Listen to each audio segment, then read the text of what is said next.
Assalamualaikum warahmatullahi wabarakatuh.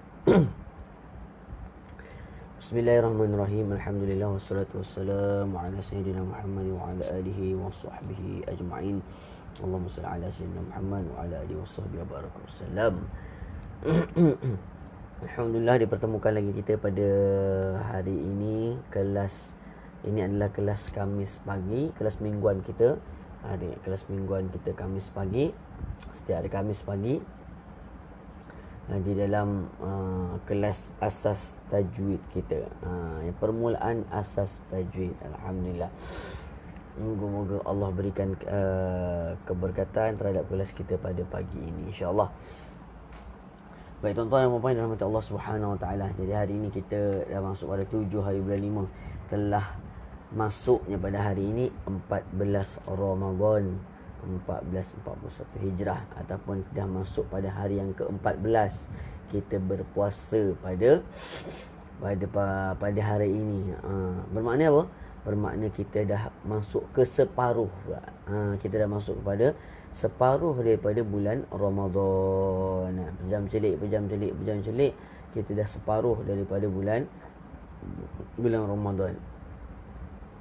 Maknanya kita ada berbaki lagi lebih kurang 14 separuh lagi atau sebahagian lagi bulan Ramadan yang perlu ataupun yang masih lagi kita berpeluang untuk mengambil manfaat-manfaat dan juga ganjaran-ganjaran yang Allah sediakan sepanjang bulan Ramadan yang mulia ini. Kerana habis 14 hari ini masuk je Syawal, tak ada dah yang Allah janjikan gambaran pada bulan Ramadan itu dah tak ada pada bulan yang lain. Yang Allah kata ada satu malam yang lebih baik daripada 1000 bulan itu, iaitu malam Lailatul Qadar, dah tak ada dah. Dia hanya pada bulan Ramadan sahaja. Tak ada lah pada bulan yang lain. Jadi mudah-mudahan kita dapat boleh terus mengejar apa yang Allah sediakan sepanjang bulan Ramadan ini.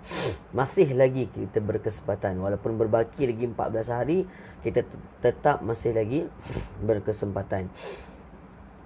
Orang kata ada daripada tak ada, kan? Ada sikit daripada tak ada, daripada tak ada lagi teruk, kan? Macam itulah ibarat dia.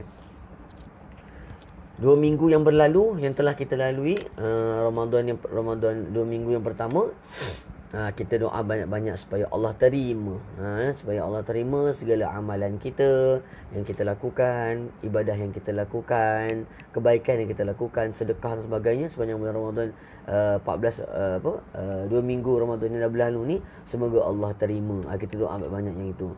14 hari yang akan datang kita doa banyak-banyak, kita usaha pula, kita usaha banyak-banyak untuk mengejar ataupun untuk kita nak mengutip apa lagi yang berbaki ni, apa yang berbaki lagi pada bulan Ramadan. Apa yang paling penting adalah kita nak mendapatkan ataupun nak mengejar malam yang dikatakan lebih baik daripada malam 1000 bulan, ya.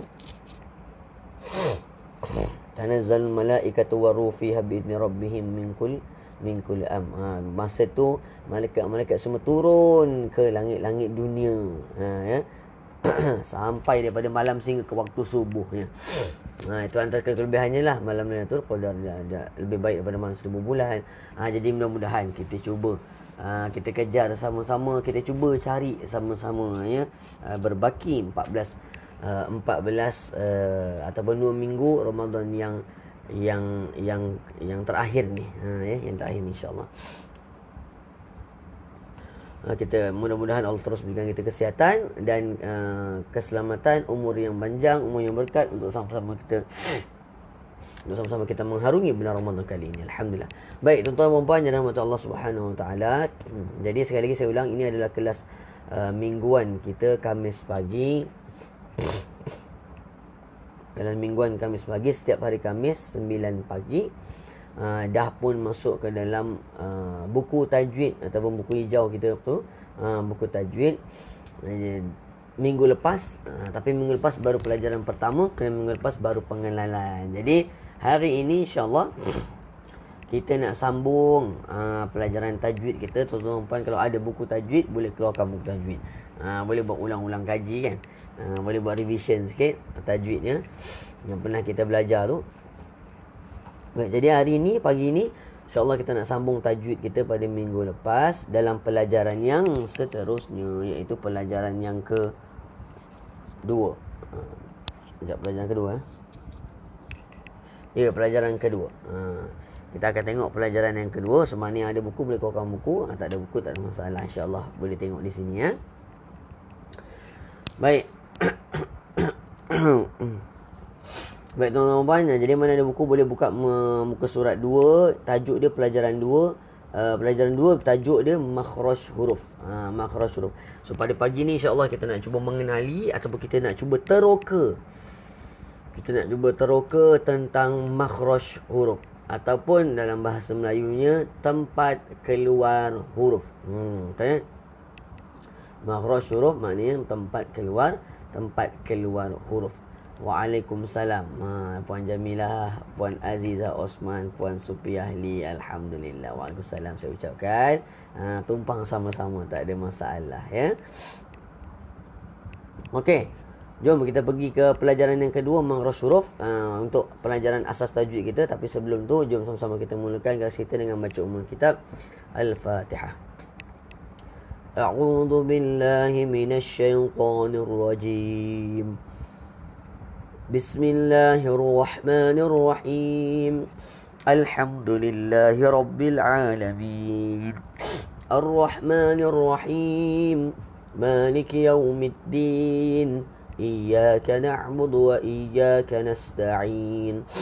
Ihdinas siratal mustaqim. Siratal ladzina an'amta 'alaihim ghairil maghdubi 'alaihim waladdallin.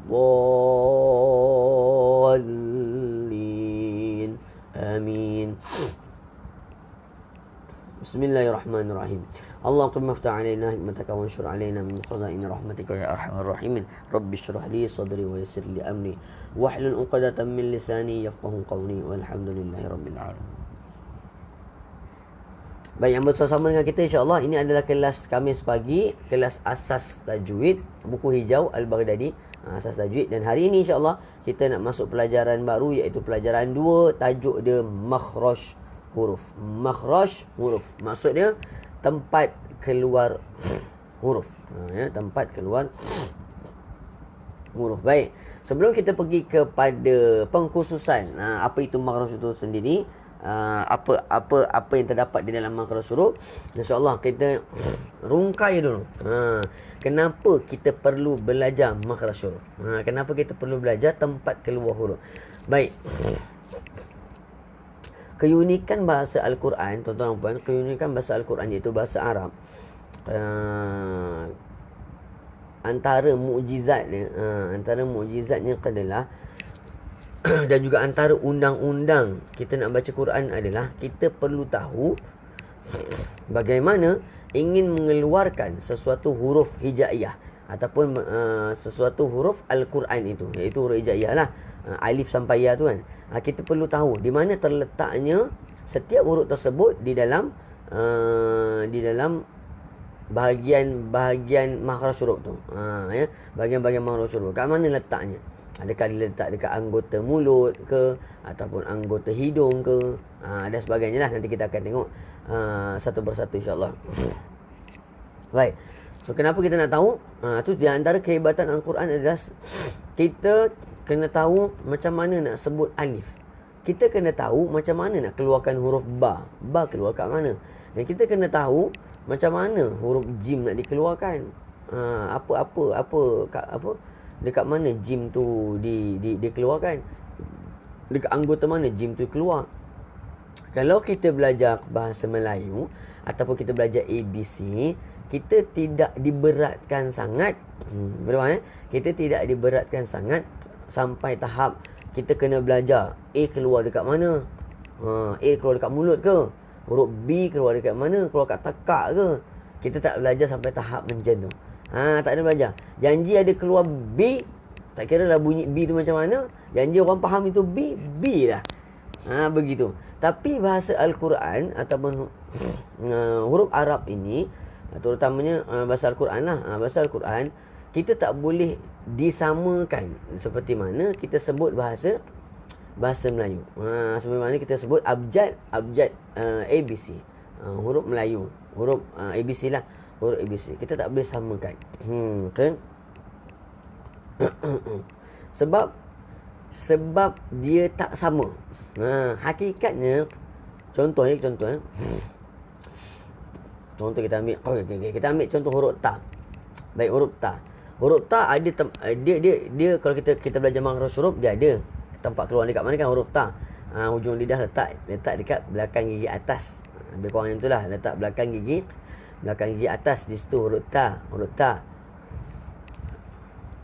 Kalau kita samakan ta tu dengan huruf T, dia persamaan yang agak kurang tepat sebenarnya, ataupun tidak tepat sebenarnya. Tidak tepat sebenarnya, kan? Huruf ta kita samakan dengan huruf T. Ta, T tak sama. Huruf T kita tak kisah nak letak lidah kat mana, yang penting bunyi dia T. Tapi huruf ta sebenarnya kita kena letakkan pada tempat dia. Ta bunyi tu. Kalau huruf T bukannya T, kita tak sebut yang tu kan. Jadi sebab itulah kita kena tahu atau kena mempelajari di mana tempat keluarnya huruf-huruf Al-Quran. Walau bagaimanapun, tuan-puan, kalaulah kita ni orang yang memang baru betul nak belajar Al-Quran, masih lagi samar-samar huruf Al-Quran tu macam mana kan, masih lagi orang kata kita masih lagi buta Arab lagi kan, huruf Al-Quran ni macam mana ni huruf Al-Quran ni nak bunyi macam mana. Contoh kalau macam orang yang macam tu, dia boleh buat persamaan. Contohnya kalau huruf ta boleh diganti dengan huruf T. Dia boleh buat persamaan macam tu. Untuk apa? Untuk memudahkan dia. Boleh, tetapi dia tak boleh berpegang selama-lamanya. Kita tetap kena belajar kat mana makhraj huruf itu keluar dan kat mana sebenarnya huruf ta itu disebutkan. Kat mana sebenarnya terletak lidah masa kita sebut huruf ta. Boleh jelas, teman? Ini ulama bersepakat perkara ni. Sebab tu kita tak boleh baca Quran dengan mengeja bahasa Melayu. Faham? Kita tak boleh baca Quran dengan mengeja bahasa Melayu. Contohnya Quran tu tulis Quran tu tulis innallah kan, innallah kan, tulis tu. So kita baca dia dengan ejaan bahasa Melayu, INNAALLAH. Lepas tu kemudian kita baca eja macam tu. Tak boleh, sebenarnya tak boleh. Sebenarnya tak boleh. Sangat-sangat tegas ulama-ulama qura mengatakan tak boleh benda tu, tak boleh. Abjad Melayu tidak sama dengan bukan abjad Melayu, abjad ABC. Tidak sama sekali dengan huruf Al-Quran. Justru itu tuan-tuan dan puan, sangat penting untuk kita sama-sama mempelajari huruf-huruf Al-Quran, di mana terletaknya pada setiap huruf Al-Quran itu. Itu kepentingannya. Baik, sedikit mukadimah untuk makhraj huruf. Kita kena faham ni teman. Kalau kita tak faham, kita takkan ambil benda tu satu benda yang penting. Jadi kita kena letakkan dalam minda kita, ianya penting. Ianya penting, perlu dipelajari, sangat perlu untuk diketahui. Okey. Baik, jom kita mulakan. Pelajaran 2, buku tajwid hijau. Buku tajwid hijau, pelajaran 2. Tajuk dia makhraj huruf. Okey. Tuan-tuan kalau ada buku, boleh keluarkan buku, tak ada masalah. Kalau tak ada, tak apa, insyaAllah. Saya cuba tunjuk lah. Okey, tuan-tuan. Gambar ni besar sikit saya buat. Tinggi. Baik. Kalau dalam buku tu, dia ada gambar muka. Dia dalam muka. Okay, tajuk dia makhraj huruf.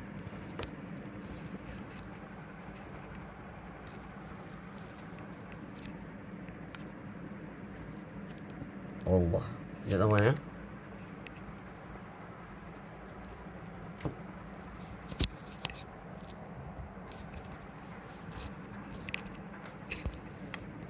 Okey, tajuk dia makhraj huruf. Mana ni? Tajuk dia makhraj huruf. Apa makhraj huruf tadi?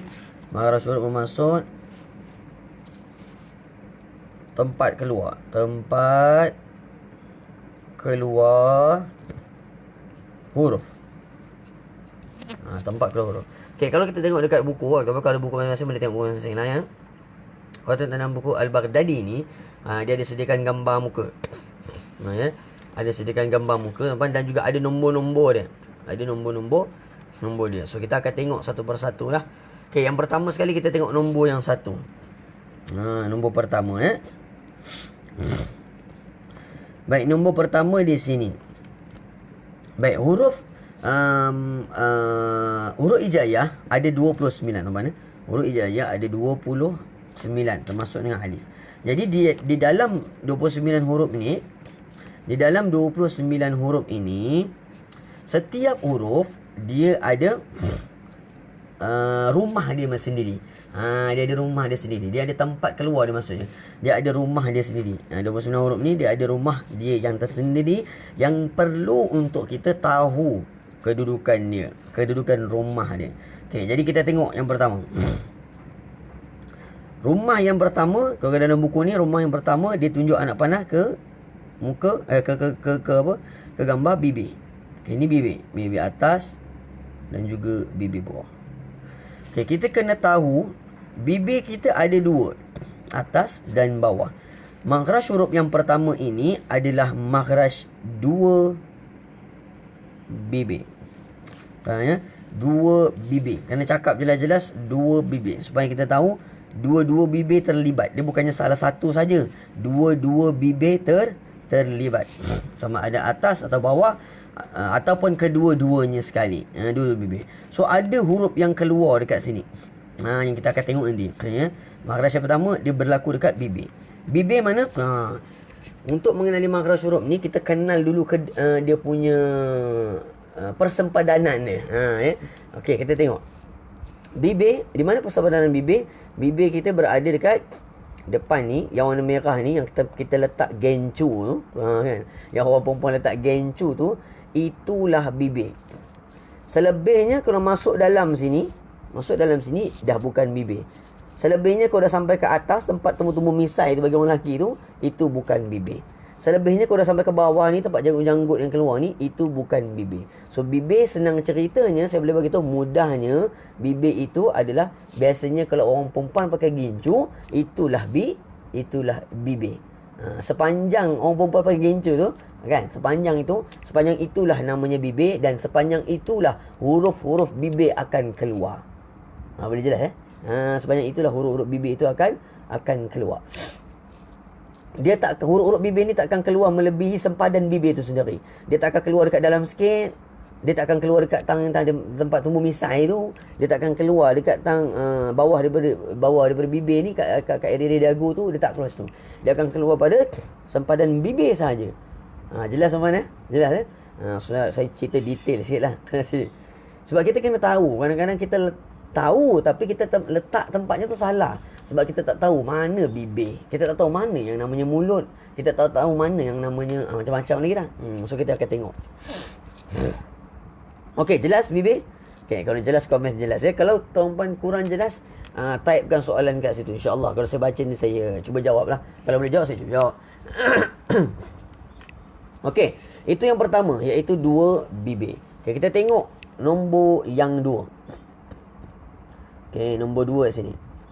Dekat sini. Baik, kat mana dia letak ni? Okey, kalau kita perasan, nombor 2 ni sebenarnya dia nak bagi tahu tempat keluar huruf yang kedua. Di antara huruf hijaiyah 29 tadi tu, keluar dekat sebahagian daripada huruf hijaiyah 29, keluar dekat ni nombor 2 ni. Apa nombor 2? Lidah. Tahu bahasa Arab dia lisan. Keluar dekat lidah. Mana lidah? Daripada sini, tengok gambar ni, kalau kita tengok gambar ni, daripada sini sampai ke pangkal lidah. Okey, kita nak cari kat mana lidah. Kalau ikut gambar rajah kat sini, lidah ni, okey, pangkal lidah sini. Pangkal lidah tu mana? Pangkal lidah tempat tumbuhnya lidah. Tempat lidah itu bersambung dengan anggota dalam mulut. Di sinilah kita boleh cakap. Di sini. Ni lidah. Ni pangkal lidah. Bermula daripada sini, naik atas. Okey, masa lidah tu naik atas, lidah kita melepeh kan, betul tak? Lidah kita macam ni. Nampak tak? Lidah kita macam ni kan? Melepeh. Sepanjang ni melepeh. So, semua tu adalah lidah. Semua tu adalah lidah. Semua tu terlibat, tuan-tuan. Semua tu terlibat, ada huruf-huruf yang akan keluar kat situ. Sampailah membawa ke hujung lidah. Sampai membawa kepada hujung lidah. Masih lagi ada huruf yang keluar di sini. Masih lagi ada huruf yang keluar. Membawa ke bawah sini. Membawa ke bawah sini. Jadi itulah lidah. Macam mana saya nak lukis? Sini. Gitu. Lidah. Tuan-tuan, lidah adalah tempat paling banyak melahirkan huruf. Ya. Lidah adalah tempat yang paling banyak melahirkan huruf. Bermaksud kalau orang yang tak ada lidah, dia memang tak boleh sebutlah banyak huruf. Boleh kata bisu lah kot dekat orang yang tak ada lidah ni kan. Begitu. Okey, itu lidah. Daripada pangkal lidah membawa ke tengah lidah, keseluruhan tengah lidah tu, keseluruhan tengah lidah, kiri kanan lidah, kiri lidah, kanan lidah, depan lidah, belakang lidah, tepi lidah, sisi lidah, semuanya ada huruf yang menyumbang dekat situ. Nanti kita tengoklah huruf apa. Ya. Sekarang ni kita tahu dulu dia punya kedudukannya, ataupun dia punya sepadan-sepadannya. Okey, jelas ya? Itu yang kedua. Rumah yang kedua iaitu lidah. Rumah pertama tadi dua bibir, ataupun bahasa Arab dia syafatain. Dua bibir. Rumah yang kedua lidah ataupun lisan, bahasa Arab dia lisan. Rumah lidah ni dia besar sikit, orang kaya nampak ya.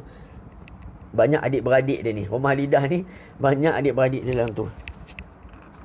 Ramai adik-beradik. Okey. Seterusnya, selesai lidah. Kalau ada kurang jelas, komen ya, komen. Nanti insya-Allah. Boleh jawab, saya jawab. Okey, seterusnya nombor 3. Nampak tak nombor 3? Ini nombor 2 tadi lidah, nombor 3 atas dia. Baik, nombor 3 ni kita panggil dia rongga mulut. Ya. Rongga mulut. Nombor 3 adalah rongga mulut. Baik, tuan-tuan. Tuan-tuan perasan tak dia letak nombor 3 tu dekat sini. Okey, sekarang kita nak kena tahu kat mana rongga mulut berada. Ya, kat mana rongga mulut berada. Baik, saya bagi tahu di sini. Rongga mulut adalah tempat kita mengunyah makanan. Tuan-tuan? Jelas ya? Okey, kita gigit makanan dekat depan ni. Ya, kita gigit makanan dekat depan ni. Kemudian makanan masuk dalam mulut. Kita tak terus telan, betul? Telan masuk dalam ni. Wah, ni kita belajar sains ni, tuan-tuan. Belajar sains biologi apa ni. Allah. Ya, ya. Tak apa. Okey. Kan makanan, kita gigit makanan dekat sini, masuk ke dalam sini, kita tak telan terus. Makanan tu akan transit di sini. Makanan tu akan transit dekat sini. Okey. Kenapa makanan transit kat sini? Sebab kita nak kunyah makanan kat sini, betul? Kita kunyah daripada sebesar mana kat sini kita makan, masuk dalam ni kita kunyah. Jadi kecil-kecil baru kita telan. Masa kita kunyah tu dekat sini, situ namanya rongga mulut. Situ namanya rongga mulut. Kita boleh cakap daripada mana? Daripada belakang gigi. Sebab kita gigit kat sini ni makanan kan. Daripada belakang gigi rongga mulut ni sampai ke anak tekak. Okey, sini anak tekak. Sini ada anak tekak. Macam jantung tu kan. Situ anak tekak. Jadi rongga mulut tu ruang ni adalah daripada tempat kita gigit makanan sehingga ke tempat nak ditelan makanannya, iaitu halkum ke bawah. Jadi di sinilah. Di sinilah rongga mulut namanya, yang mana dekat sini ada juga huruf yang akan keluar atau ada juga huruf yang akan timbul dekat sini. Boleh, tuan-tuan? Kalau tak jelas, komen tak jelas. Soal je. Kalau tak jelas, tuan-tuan tanya je. Kalau boleh jawab, saya jawab. Tak jawab, kita jawab hari lain lah. Okey. Okey, itu yang ketiga, rongga mulut. Alhamdulillah ya di sini. Okey, seterusnya kita tengok nombor 4. Baik, nombor 4 dia letak kat mana? Nombor 4 tadi sini rongga mulut. Kan? Nombor 4 dia letak ke dalam. Baik. Sini nama dia rongga kerongkong, ataupun bahasa Arab dia halkum. Atau bahasa Arab dia halkum. Bahasa Melayu dia rongga kerongkong. Sebenarnya halkum tu bahasa Arab. Bahasa Melayunya kerongkong.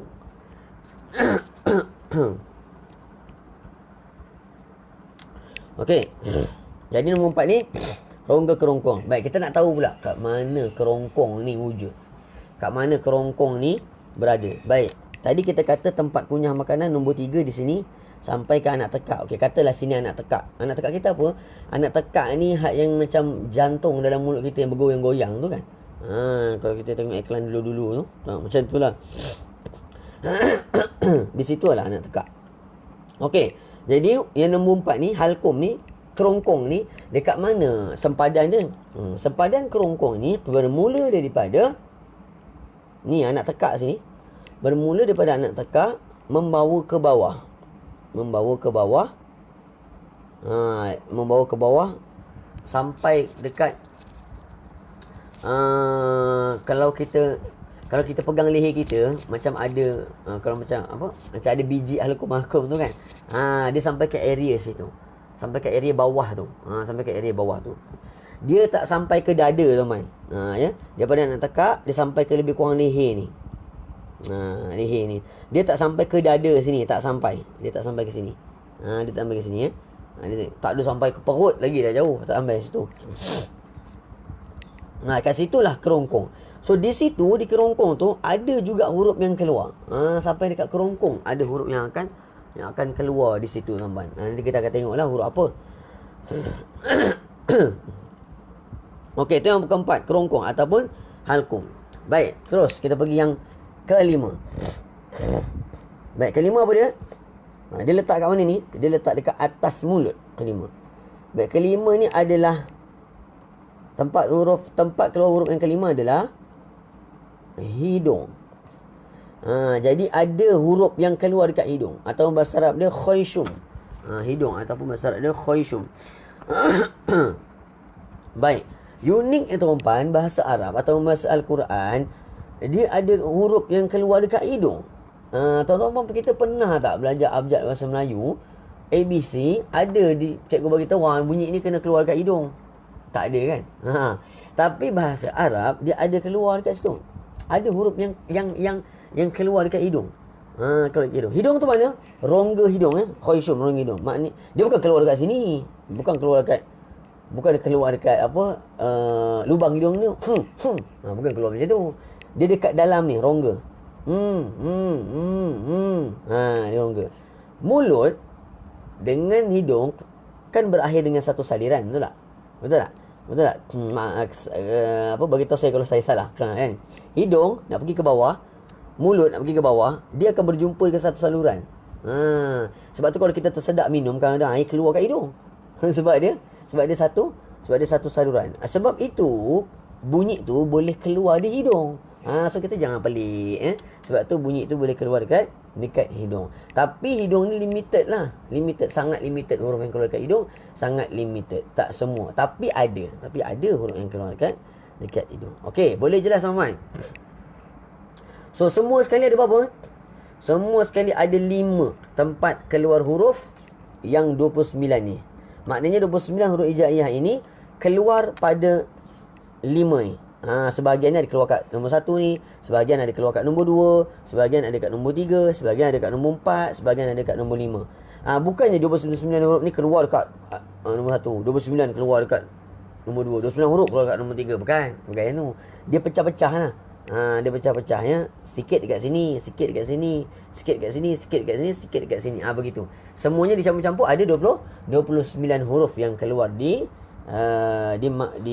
makhraj ni. Baik.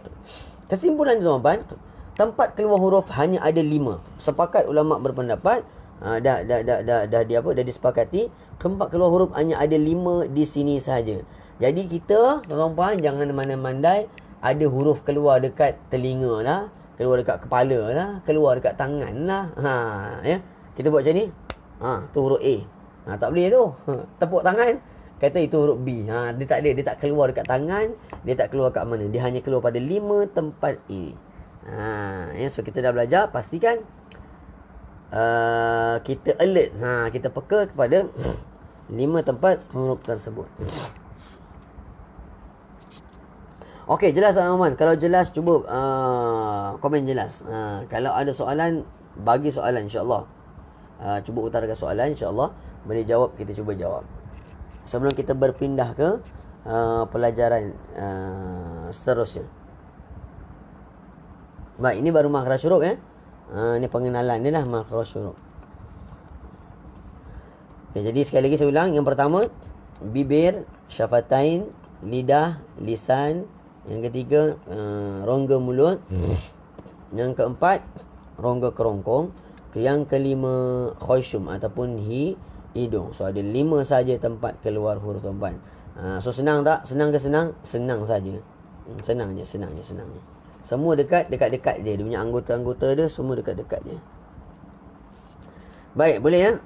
Jelas insya-Allah. Okay, kalau jelas, jom kita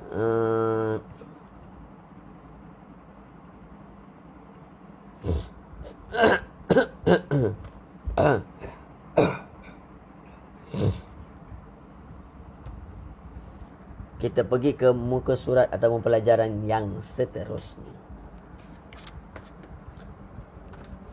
Okey, tadi kita belajar secara apa nama? Secara umum dulu. Dia punya tempat keluar huruf dia macam mana. Okey, sekarang ni kita akan belajar detail sikit. Sekarang kita akan belajar detail sikit.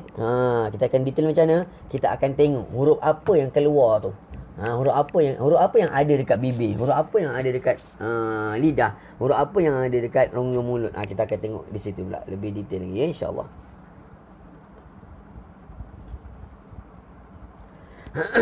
Okey. Jadi yang pertama kat dalam buku ni kita akan bedah. Kita akan teliti makhraj rongga mulut ataupun tempat keluar huruf rongga mulut. Yang pertama ya, rongga mulut. Kita tengok gambar Raja dulu. Rongga mulut tadi kat mana? Dekat tempat kita kunyah makanan. Okey. Tuan-tuan nampak tak garis titik-titik ni? Titik-titik putus. Inilah sempadan dia.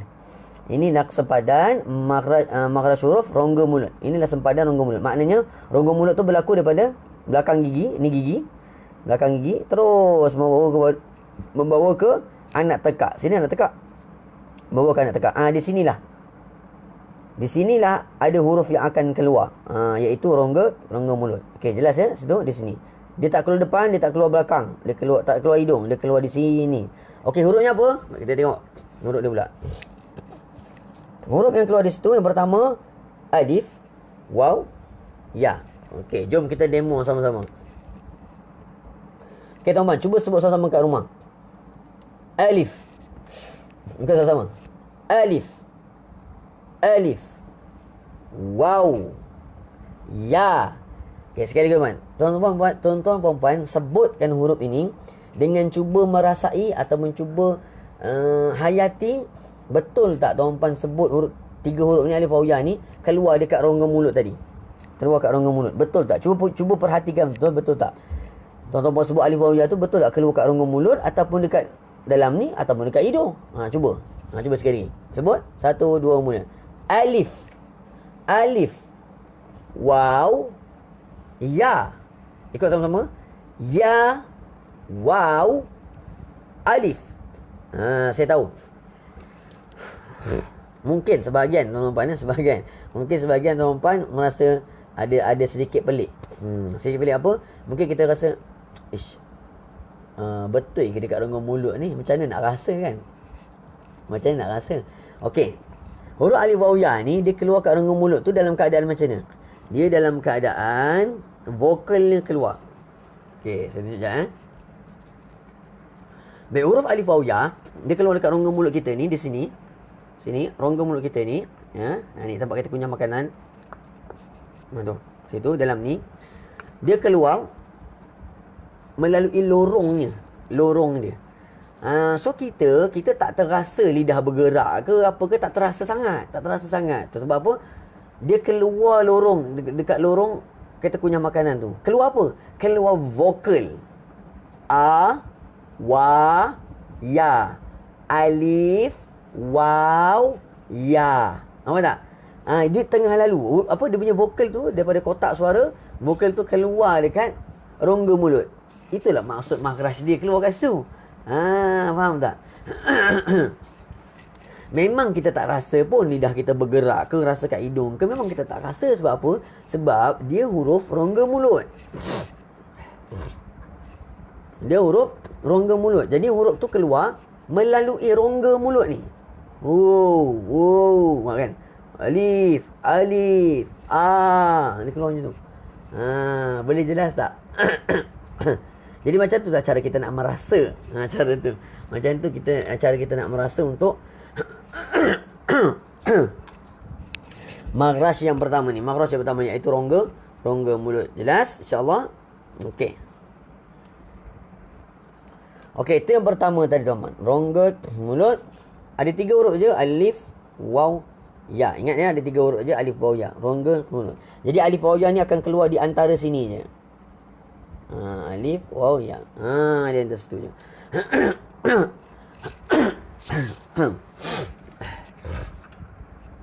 Baik tuan-tuan. Seterusnya kita tengok. Jelas ya? Kalau tak jelas tuan-tuan, komen. Kalau ada soalan, tulis dekat komen. Kalau ada soalan, tulis dekat komen. InsyaAllah kalau boleh jawab, saya jawabkan. Saya terangkan lebih jelas lagi lah. Ya. Sebab tajwid ni kita jangan apa nama? Kalau tak faham tajwid ni, tanya. Jangan buat faham. Jangan buat faham ataupun kita syok sendiri. Ya. Tanya. Sebab kefahaman tajwid ni kadang-kadang kita faham lain daripada apa yang disampaikan. Macam tu. Jadi kita kena jelaskan. Okey, seterusnya. Kita pergi nombor 2. Apa nombor 2? Rongga kerongkong. Tadi yang pertama rongga mulut atas. Yang kedua rongga kerongkong. Baik. Rongga kerongkong. Kita tengok gambar rajah muka orang ni. Okey, rongga kerongkong dekat mana? Okey, tuan-tuan nampak tak? Nombor 4 ni. Kemudian ada titik-titik putus ni kan? Ada garis-garis putus ni kan? Kat sinilah rongga kerongkong. Ini kecil sangat. Kita panjangkan sikit. Sampai bawah sini lebih kurang. Kita panjangkan sikit. Panjangkan sikit bukannya apa. Kemana kita besarkan sikit. Kecil sangat susah nak menulisnya. Jadi dekat sinilah rongga kerongkong. Macam tadi saya cakap. Daripada anak tekak ke bawah. Baik. Di rongga kerongkong ini terdapat 6 huruf yang wujud di situ. Hamzah, ha, ain, ha, ghain, kha. Okey.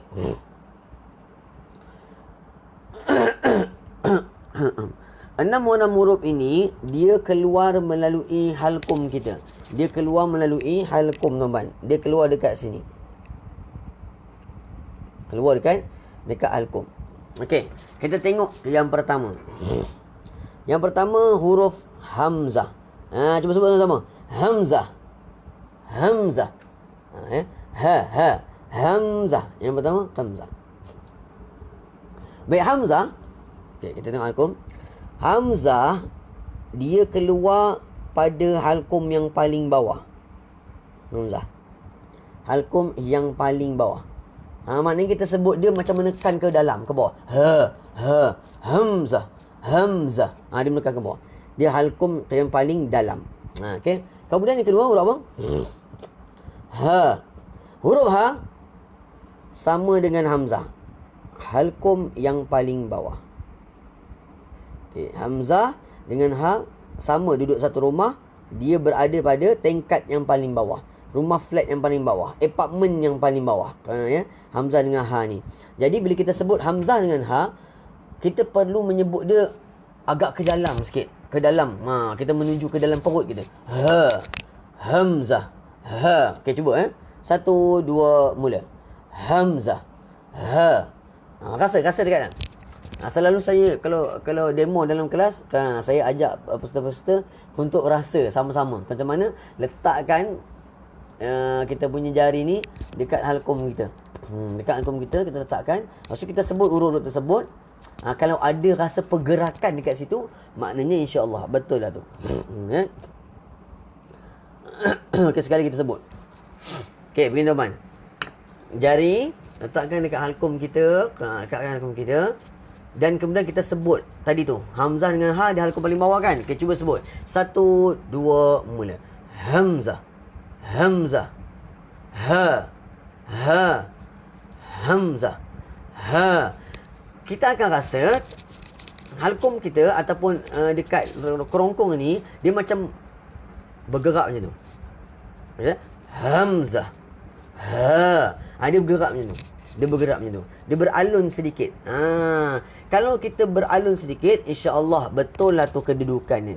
Tapi kalau dia senyap aja, contoh hamzah, hamzah, hamzah, dia tak ada. Dia flat aja sini. Tak ada apa-apa kan? Yang itu tak tepat lah maksudnya. Tak tepat pada makhraj dia. Boleh tuan-tuan? Boleh rasa? Okey. Itu halkum yang pertama, iaitu hamzah dan juga ha. Okey. Kita pergi seterusnya. Okey, hamzah dan juga ha, dia halkum yang paling bawah ya. Ingat ya, halkum paling bawah. Tuan-tuan kalau ada buku tu, boleh contoh sikit buku sendiri kan. Tapi dah belajar kot saya. Okey, yang seterusnya, huruf ketiga, huruf halkum ketiga adalah huruf ain. Cuba sebut sama-sama ain. Ni huruf ain. Baik, huruf ain dia berada pada hamzah ha, halkum paling bawah. Huruf ain dia terletak pada halkum yang tengah. Ya. Huruf ain dia berada pada halkum tengah. Ni halkum bawah, hamzah ha, ain halkum tengah. Okey, cuba kita letakkan ain tu dekat halkum tengah. Ain. Okey, macam mana kita nak tahu sini halkum tengah? Macam mana kita nak tahu kita sebut ain tu halkum tengah? Senang saja tuan-tuan. Kita baca daripada bawah balik. Kita baca daripada bawah hamzah balik sampai ke ain. Macam mana ukuran dia? Hamzah paling bawah, ha paling bawah. Jadi ain ni tak mungkin dia rasa juga tempat ha ni. Dia mesti atas sikit daripada ha. Ain mesti atas sikit daripada ha. Kalau macam tu barulah betul. Okey, cuba. Kita sama. Okey, dari sini. 1, 2, mula. Hamzah. Sekali lagi. Hamzah. Ha. Ain. Sekali. Ha. Bawah kan? Ain. Tengah. Sekali lagi. Ha. Bawah. Kita tekan. Ha. Bawah. Okey, ni ain. Ain. Tengah. Ain. Janganlah ain ni letak dekat ha. Kalau ain ni letak dekat ha, kita akan jadi bunyi ha. Ain. Dalam sangat. Jadi tak kena gitu. Boleh rasa tak? Okey, cuba kita buat sama-sama. Okey, jom kita buat sama. Letak sini. Daripada hamzah sampai ke ain. 1, 2, mula. Hamzah. Ha. Ain. Hamzah. Ha kat sini. Ain. Dah kat tengah. Ain. Siapa rasa? Komen. Saya rasa, Ustaz. Siapa rasa? Komen. Saya rasa. Siapa yang tak rasa tu, kena latih lagi. Kena latih lagi. Bagi rasa. Hamzah. Ha. Ain. Dia tekan, tapi dia tidak terlalu dalam. Dia tengah-tengah. Cuba tuan-tuan membuat. Daripada bawah, naik ke atas. Kalau rasa pergerakan tu, hamzah, ha, ain. Cantik. Maknanya kita betul kedudukannya. Ya. Baik, alhamdulillah. Okey, terus. Baik, jadi ain tadi dekat halkum tengah. Okey, kita tengok huruf yang seterusnya. Kalau dekat halkum apa? Huruf yang seterusnya kalau dekat halkum adalah ha. Okey, ha keluar kat mana? Okey, kembali tengok gambar rajah ni. Ha duduk sama tingkat dengan ain. Dekat tengah-tengah. Ya. Ha duduk sama tingkat dengan ain. Duduk dekat tengah-tengah. Apartmen dia apartmen yang tengah. Tengah-tengah bangunan. Hamzah dengan ha apartmen paling bawah. Ain dengan ha apartmen tengah. Ya. Dia duduk dekat tengah. Okey, macam mana nak sebut ha? Pastikan ha ni dia berada dekat tengah-tengah halkum juga. Ya. Tengah-tengah halkum juga. Macam mana nak buat? Okey, macam biasa. Kita sebut satu-satu daripada bawah sampai ha. Rasa tak dia naik atas. Daripada bawah naik ke atas sikit, cuba, jom. Kita cuba sama. Daripada hamzah ya, paling bawah hamzah. 1, 2, mula. Hamzah. Ha. Ain. Ha. Okey, daripada ha pula. Ha. Daripada atas ke bawah pula ya. Okey, sekali. Ha. Ain. Ha. Hamzah. Oh, nampak? Alhamdulillah. Cantik kan? Kalau kita, tuan-puan, kalau kita dapat rasa, kita rasa dia punya kepuasan tu ataupun keseronokan dia memang adalah satu keseronokan yang hanya orang belajar Quran aja dia faham. Dia faham. Uish, dapatlah sebut. Nampak tak? Selama ni yang kita rasa nak sebut huruf Quran ni susah, bila kita dapat merasai setiap huruf ni duduk di mana, dia satu kebahagiaan sebenarnya. Kebahagiaan bagi orang-orang yang menuntut ilmu Al-Quran ni, satu kebahagiaan yang sangat seronok. Sebab bukan senang yang pertama. Sebab bukan semua orang boleh tahu rasa ni macam mana. So kita tahu, memang kita tahu dan boleh rasa, memang alhamdulillah. Okey, boleh tuan-tuan? Okey, sekali. Kita daripada bawah. Okey, halqum paling bawah adalah hamzah. Jom kita rasai pergerakan ataupun perjalanan kerongkong kita, huruf kerongkong kita. Okey, daripada bawah. Jom. 1, 2, mula. Hamzah. Ha. Ain. Ha. Ha. Ain. Ha. Hamzah. Alhamdulillah. Cantik. Boleh? Okey. Tuan-puan, kita dah tahu ni. Kalau duduk seorang-seorang kat rumah tu boleh berlatih. Jangan lupa, dah tahu tapi tak praktikal, susah juga tu nak diterjemahkan. Ya. Jadi kita dah tahu, praktikal tu penting. Kita tak pandai sekarang ni, kita kena praktikal selalu, barulah pandai. Okey, seterusnya. Baik, seterusnya huruf kita panggil apa ni? Ghain. Ghain. Ya. Ghain. Baik, ghain kat mana? Okay, tengok betul-betul halqum ni. Ha, ain duduk kat rumah tengah-tengah. Ghain atas sikit pada ha, ain. Sini. Ghain. Ya, ghain situ. Ghain bukannya sama terumah dekat ain ataupun ha. Yang ini kita nak bagi tahu. Ramai juga orang tersilap. Ghain ni dia terlalu dalam diletakkan. Ghain ni dia terlalu tekan sehingga dia berkongsi rumah dengan ain dengan ha. Tak tepat. Contoh dia buat macam mana? Gha. Oi, ghoi. Dalam. Dia terlalu dalam. Dia tidak terlalu dalam. Dia atas sikit. Gha. Gha. Ghoi. Gha. Ghain. Ghain. Ghain. Cuba sama-sama. Ghain. Sebut sama-sama. Ghain. Okay, cuba sebut ha. 1, 2, mula. Ha. Ghain. Rasa tak? Dia ke atas sikit. Sekali lagi. Ha. Ha tengah-tengah. Ghain dia naik atas sikit daripada ha. Sekali lagi. Ha. Ghain. Sekali lagi. Ha. Ghain. Dia bukannya ha. Ghain. Ghain. Tu dalam sangat. Ghain. Tak. Dia tak terlalu dalam. Ha. Ghain. Atas sikit. Ha. Ghain. Itulah huruf gha. Gha. Ya, ingat ni huruf ghain tidak terlalu dalam. Baik, tu huruf ghain. Okey, yang seterusnya, huruf yang terakhir adalah huruf kha. Baik, huruf kha ni dia cuma huruf ghain kat sini kan. Huruf kha dia satu tingkat atas sikit daripada huruf ghain. Satu tingkat saja. Jangan jauh-jauh. Dia tak jauh dengan ghain.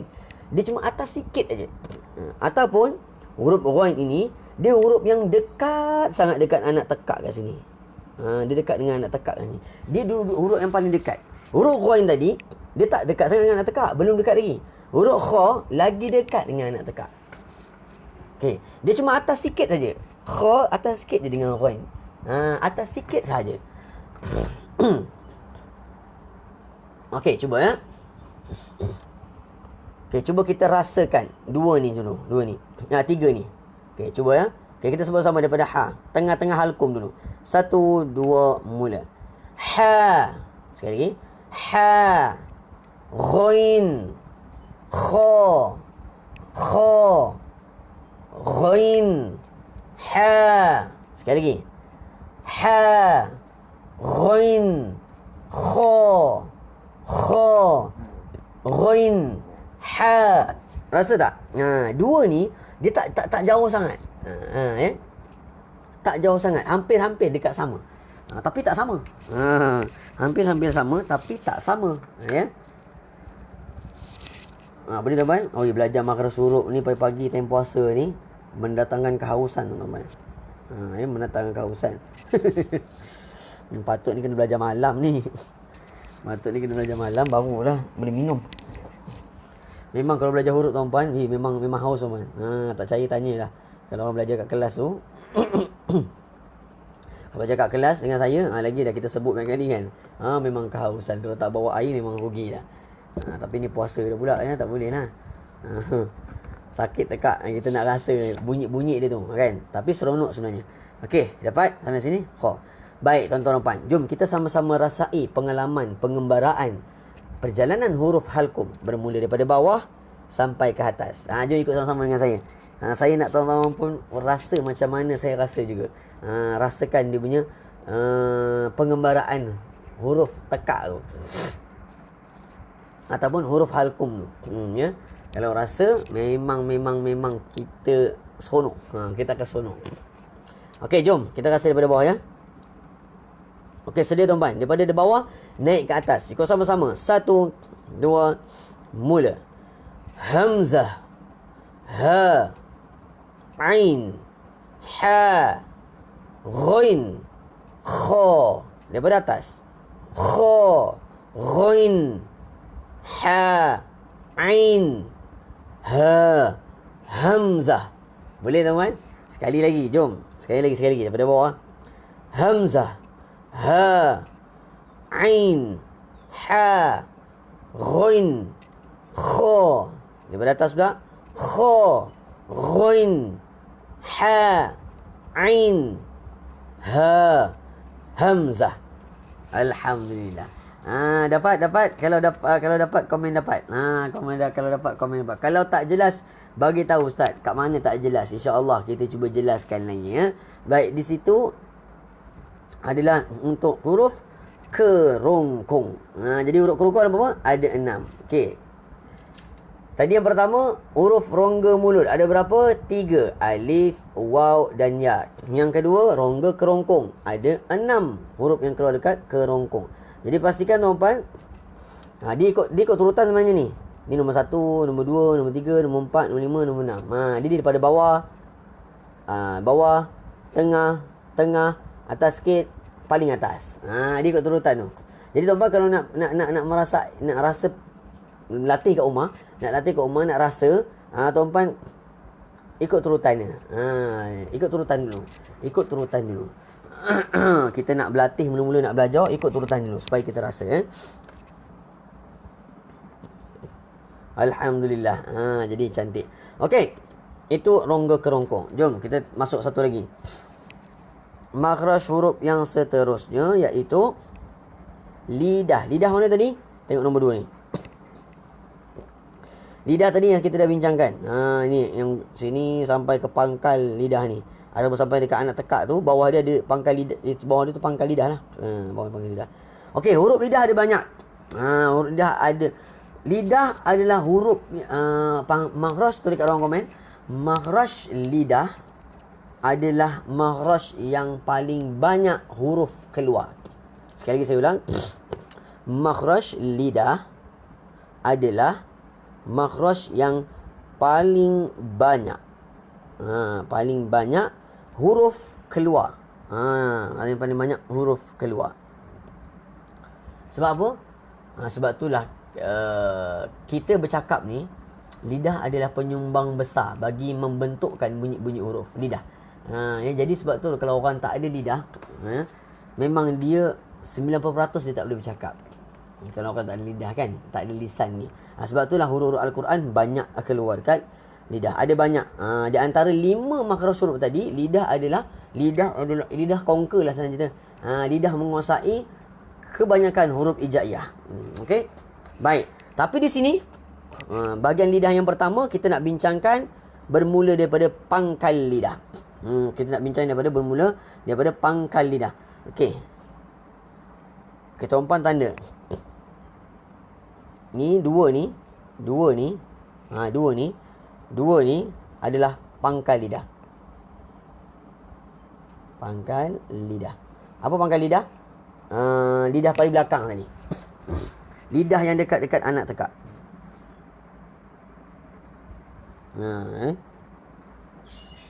Lidah yang berada dekat anak tekak. Okey.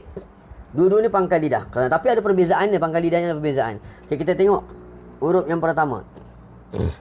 Huruf apa ni? Huruf qaf. Huruf qaf. Baik. Huruf qaf macam mana sebut huruf qaf?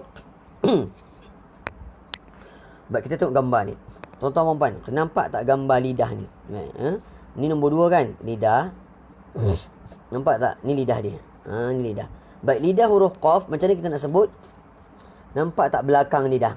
Ni pangkal lidah ni. Ni. Saya tunjuk ni. Ni pangkal lidah. Ni pangkal lidah. Ditolak ke anak tekak. Ni anak tekak dia. Kita tolak. Ujung pangkal lidah. Ditolak. Di situlah keluarnya huruf qaf. Okey, cuba. Tolak pangkal lidah.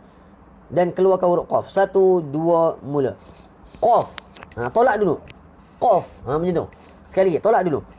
Qaf. Tolak. Masa kita tolak tu, dia tak bunyi. Kita tengah tolak tu kan. Tolak. Qaf. Rasa tak? Macam mana kita nak rasa huruf qaf ni kalau kita tolak? Kita akan rasa macam lidah tu nak masuk dalam mulut. Macam tu. Tu tolak. Kita rasa anak tekak kita digerakkan dengan pangkal lidah tu. Dengan lidah tu. Itulah keluarnya. Qaf. Itu huruf qaf, pangkal lidah. Ni pangkal lidah tolak ke anak tekak. Keluarlah huruf qaf di situ. Jelas? Boleh ke boleh? Okey. Okey, pangkal lidah yang kedua. Baik, ini tadi pangkal lidah. Betul, pangkal lidah. Nampak? Okay, kita tengok pangkal lidah yang kedua. Baik, pangkal lidah yang kedua adalah huruf kaf. So, macam mana kita nak sebut huruf kaf? Okey, tengok gambar ni. Okay, nampak tak ni lidah? Ni lidah. Baik, ni pangkal lidah betul? Ni pangkal lidah. Tapi kali ini, pangkal lidah dia tak berapa bersentuhan. Dia tak berapa bersentuhan. Apa beza gambar ni dengan gambar ni?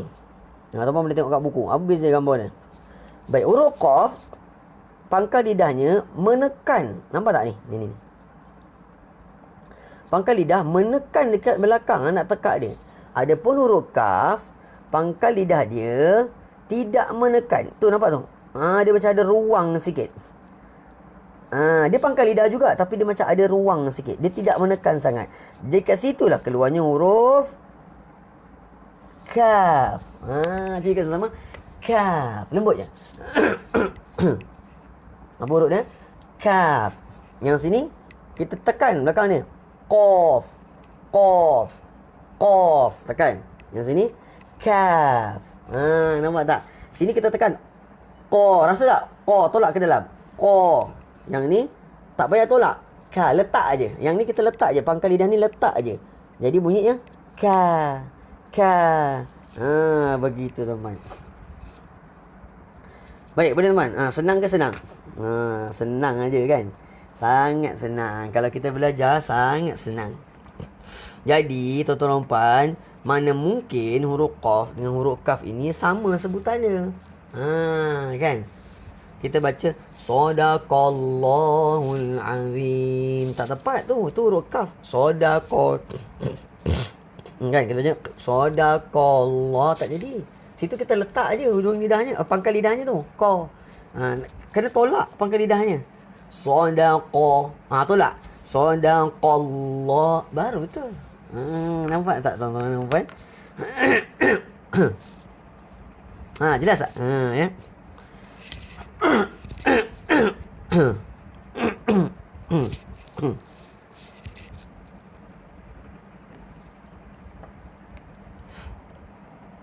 Okey, ada soalan tak setakat ni? Ada soalan tak? Saya buka, ada soalan tak tentang makhraj huruf yang kita dah belajar? Dah belajar setakat ni baru 3 ni. Baru 3 ni. Okey, jelas? Okey, sekali lagi jom kita demo sama-sama. Qaf dengan kaf. Dua-dua pangkal lidah, tapi qaf menekan, kaf tidak menekan. Okey, sama-sama. 1, 2, mula. Qaf. Kaf. Qaf.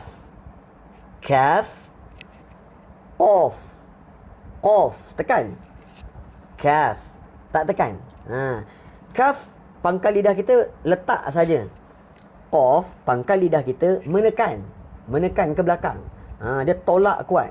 Huruf kaf dia tak payah tolak, dia letak aje. Sebab tu saya cakap huruf kaf ni mudah, senang dan ringan disebut. Kaf. Kaf. Pang letak aje. Pangkal lidahnya diletak saja. Situ huruf kaf. Alhamdulillah. Insya-Allah tuan-tuan dan puan.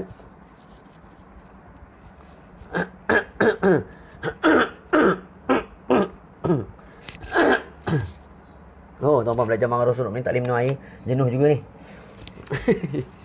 Jenuh juga ni. Tekak berbunyi-bunyi.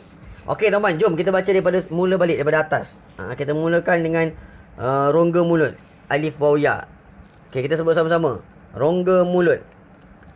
Pastikan dia bunyi dekat rongga mulut. 1, 2, mula. Alif waw ya. Okey, rongga kerongkong bermula daripada sini. Okay, saya tunjuk yang sini ya. Okay, dia bermula daripada bawah. 1, 2, mula. Hamzah, ha, ain, ha, ghain, kha. Okay, sekali daripada atas pula. Kha, ghain, ha, ain, ha, hamzah. Okay, cantik. Okay, pangkal lidah. Qaf, qaf, kaf, kaf, qaf. Boleh tuan-tuan? Boleh? Okey, boleh tuan-tuan? Jadi begitulah. Ya. Begitulah kita nak menyebutnya. Kita berhenti sudah tuan-tuan ya. Kita berhenti sudah. Pangkal lidah. Sampai ke pangkal lidah. InsyaAllah tuan-tuan mengikuti sama. Tuan-tuan kalau nak ikut sama-sama kelas tajuk kita ni, Marah Rasul ni, minggu depan kelas Khamis pagi pukul 9 jangan lupa. Kita akan belajar. Kita akan sambung belajar. Mana yang rasa tak cukup tu, kan. Memang tak puas lagi ni, ada banyak lagi huruf kan. Tapi tak boleh sambung lah. Tak boleh sambung lah. Sikit-sikit dulu ya. Sikit-sikit dulu. Okey. Okey, kali ni saya tunjukkan tuan-tuan macam mana pergerakan mulutnya pula. Saya akan mulakan dengan rongga mulut ya. Keluar daripada rongga mulut kita. Alif waw ya.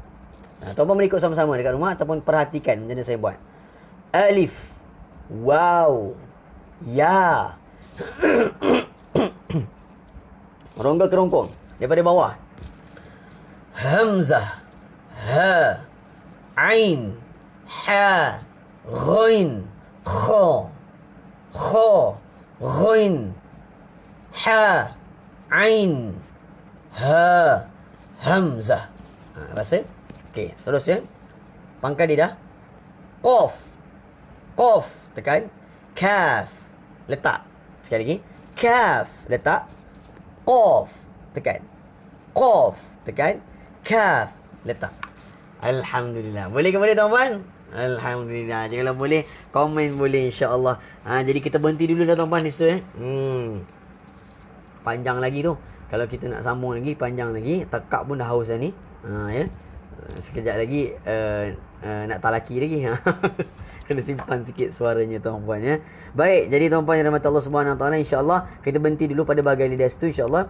Mana yang nak mengikuti lagi, nak sambungan dia minggu depan jangan lupa pukul 9. Hari Khamis, kelas Khamis pagi pukul 9. Insya-Allah kita sambung huruf yang seterusnya ya. Ini tajwid. Seronok belajar Marah Rasul ni, seronok ya. Tapi tuan-tuan jangan lupa, apa yang kita tahu praktiskan. Apa yang kita tahu praktiskan. Maknanya ni kita dah tahu kan macam mana nak sebut huruf kerongkong dan sebagainya. Jadi bila kita baca Quran ataupun kita di rumah kan, praktiskan macam mana yang kita belajar. Praktis itulah yang akan menentukan kita punya sebutan lebih bagus lagi akan datang. Bukannya belajar yang sekarang ni. Belajar yang sekarang ni untuk pengetahuan. Ada pengetahuan, latihkan pengetahuan, amalkan pengetahuan tersebut. Dengan amalan itu, nak amalkan masa bila? Terutama bila kita baca Quran. Amalkan semasa baca Quran. Tuan-tuan boleh buat sendiri kat rumah, perlahan-lahan baca kan, slow-slow. Cuba praktiskan makhraj huruf dia dulu. Makhraj huruf dia dulu. Sebab tu saya ulang, makhraj nombor 1, kedua sifat. Kedua sifat pun penting juga. Tapi makhraj dulu. Sebab makhraj adalah syarat sah dia. Syarat sah dia. Sifat adalah kesempurnaan.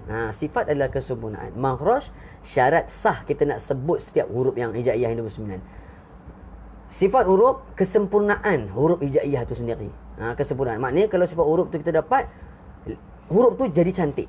Makhraj confirm clear. Tapi kalau makhraj tak dapat, sifat confirm tak dapat. Gitu. Kalau makhraj tak dapat, sifat confirm tak dapat. Mana mungkin kan? Mana mungkin syarat dia tak ditepati boleh jadi sempurna suatu benda tu kan? Mana mungkin? Mana mungkin sesuatu syarat tu tak dipenuhi tetapi dapat tetapi sempurna? Tak boleh. Mesti syarat dipenuhi dulu, barulah sesuatu boleh sempurna. Ya. Teruskan praktis. Teruskan praktis. Terutama bila kita baca Quran. Kalau tak baca Quran pun, buka buku tajwid tu, praktiskan sebut salah satu huruf dia. Cuma bila baca Quran ni dia lebih praktikal, sebab kita nak baca benda huruf ni dekat Quran kan, dia lebih praktikal. Tapi kalau kita kadang malas nak buka Quran kan, tak ada wuduk sebagainya, praktis dengan buku ni tak apa. Buka buku, praktiskan insya-Allah. Lama-lama tuan-puan percaya cakap saya, lama-lama kita akan boleh sebut. Sambil-sambil tu kita dibimbing lagi lah. Dibimbing kan, belajar talaki, belajar sebut talaki yang sambil-sambil tu. Sambil-sambil tu kita terus belajar. InsyaAllah lama-lama kita akan boleh sebut. Percaya dah cakap saya. Percaya dah cakap saya. Memang kadang-kadang dia makan masa. Itu makan masa tu, itu rezeki Allah SWT lah. Kalau Allah bagi cepat-cepat kan, kalau Allah bagi lambat, macam mana kita nak buat. Yang penting kita usaha sebutkan, atau kita usaha apa yang telah kita dah pelajari. Okey, boleh tuan-tuan? Jadi seronok sebenarnya, tapi sebab kehausan tak boleh nak lama-lama sangat. Jadi pun dah cukup masa dah ni insya-Allah. Jadi kita sambung lagi minggu depan tuan-tuan dalam pelajaran tajwid kita dalam tajuk makhraj huruf. Mana yang terlepas, ketinggalan, boleh tengok siaran ulangannya nanti. Di page ni pun boleh, tak ada masalah. Bagi kelas kami pagi yang mana ketinggalan, saya akan kongsikan linknya nanti insya-Allah. Baik, cukup sekadar itu saja tuan-tuan. Terima kasih kerana menemani saya pada pagi ini dalam pelajaran makhraj huruf. Walaupun tuan-tuan ada yang dah belajar tapi nak join juga sama-sama, terima kasih banyak. Mudah-mudahan kita dapat sedikit sebanyak input terbaru daripada apa yang saya kongsikan. Jadi jom kita tangguhkan kelas kita pada pagi ini dengan bacaan doa. Bismillahirrahmanirrahim. اللهم ارحمنا بالقرآن واجعله لنا إماما ونورا وقودا ورحمة اللهم ذكرنا منه ما نسينا وعلمنا منه ما جهلنا وارزقنا تلاوته آناء الليل وأطرا فالنهار واجعله لنا حجة يا رب العالمين. Ya Allah, Tuhan, ya Allah, ya Tuhan kami, Engkau rahmatilah kami dengan Al-Quran. Jadikanlah Al-Quran sebagai pemimpin cahaya petunjuk dan rahmat.